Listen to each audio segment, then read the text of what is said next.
আসসালামু আলাইকুম বন্ধুরা, কেমন আছেন? আশা করি সবাই ভালো আছেন। তো আজ আমি একদম হালকা পাতলা কলার রেসিপি বানিয়েছি। তো ট্যাংরা মাছ দিয়ে এই রেসিপিটা বানালাম। তো চলো শুরু করা যাক কেমনভাবে এই রেসিপিটা বানিয়েছি। তো প্রথমে আমি 4 পিস কলা নিয়ে নিয়েছি আর দুটো বড় সাইজ আলু কেটে নিয়েছি। তো কলাগুলোকে প্রথমে হলুদ দিয়ে ভালোভাবে মাখিয়ে নেওয়ার পরে আমি ভালোভাবে ধুয়ে পরিষ্কার করে নিয়েছি। এবার আমি নিয়ে নিলাম 5 পিস ট্যাংরা মাছ। এতে এবারে স্বাদ অনুযায়ী লবণ আর হলুদ গুঁড়ো দিয়ে ভালোভাবে মাখিয়ে নেব। তো বন্ধুরা, একটাই রিকোয়েস্ট, স্কিপ করে দেখবেন না, ফুল ভিডিও দেখার জন্য অনুরোধ রইল। আর যারা এখনও চ্যানেলে নতুন, প্লিজ সাবস্ক্রাইব করে পাশে থাকার জন্য অনুরোধ রইল। তো এইভাবে মাখানো হয়ে গেছে। একটু আমি সরিষার তেল দিয়েছি যাতে করে ট্যাংরা মাছের গায়ে ভালোভাবে লবণ আর হলুদটা লেগে যায়। আপনারা তো কম বেশি জানেন ট্যাংরা মাছটা একটু গায়ে হলুদ আর লবণটা লাগে না যতক্ষণ না তেল দেওয়া অবধি।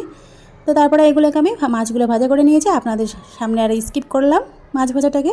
তো মাছ ভাজা করা হয়ে গিয়েছে আমার।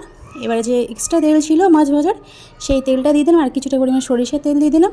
আমি পুরোটাই সরিষার তেল দিয়ে রান্নাটা করছি। তো এবার আমি একটা বড় সাইজের পেঁয়াজ কুচি দিয়ে দিলাম। দেওয়ার পরে দুটো কাঁচা লঙ্কা কুচি দিয়ে দিয়েছি। পেঁয়াজটাকে আমি হালকা করে ভাজা করে নেব, খুব একটা বেশি লাল করব না। তো বন্ধুরা, যে যেখান থেকে পারছে আমার ভিডিও দেখছেন দেশ বা বিদেশের বাইরে, আমার পাশে থাকার জন্য অসংখ্য অসংখ্য ধন্যবাদ।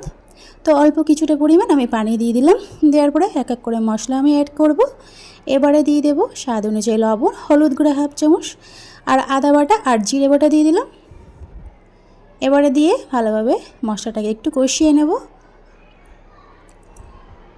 তো এবার আমি যে আলুগুলো কাটা ছিল আলুটাকে দিয়ে প্রথমে আমি একটু সিদ্ধ করে নেব আলুটা, কলাটা আমি একটু পরে দেব। তো আলুগুলো এভাবে ভালোভাবে নেড়েছি, ঢাকনা চাপা দিয়ে আমি 5 মিনিটের জন্য অপেক্ষা করব।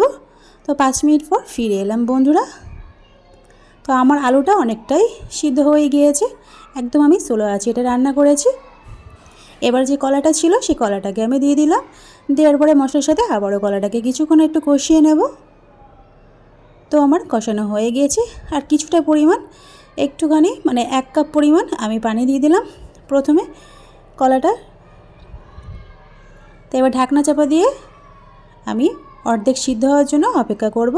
তো আমার অর্ধেকটাই সিদ্ধ হয়ে গিয়েছে, কলা আর আলু হাফের বেশি সিদ্ধ হয়ে গেছে। এবার আমি পরিমাণ মতো পানি দিয়ে দেবো, যতটা ঝোল লাগবে তার থেকে একটু পরিমাণে বেশি পানি দিয়ে দিলাম। কলার কিন্তু একটু ঝোল লাগলে বেশি ভালো লাগে। তো এবারে ঝোলটা ফুটে অবধি আমি অপেক্ষা করব। তো ঝোল ফুটে গিয়েছে। এবারে যে ভাজা করে রাখা ট্যাংরা মাছটা ছিল সেটা আমি দিয়ে দিলাম। দিয়ে ভালোভাবে 10 মিনিটের জন্য ফুটিয়ে নেব। ঢাকনা চাপা দিয়ে 10 মিনিটের জন্য আমি ফুটিয়ে নেব। তো বন্ধুরা, তোমরা কেমন হলো এই রেসিপিটা কমেন্টে জানাতে ভুলবেন না। আর লাইক করবেন, প্রয়োজনে শেয়ার করবেন বন্ধুদের কাছে। তো এবার আপনাদের সামনে পরিবেশন করে দেখাবো কেমন হয়েছে কলার রেসিপিটা। তো আজ এই পর্যন্ত, আবার কালকে অন্য একটা রেসিপি নিয়ে হাজির হবো আপনাদের সামনে।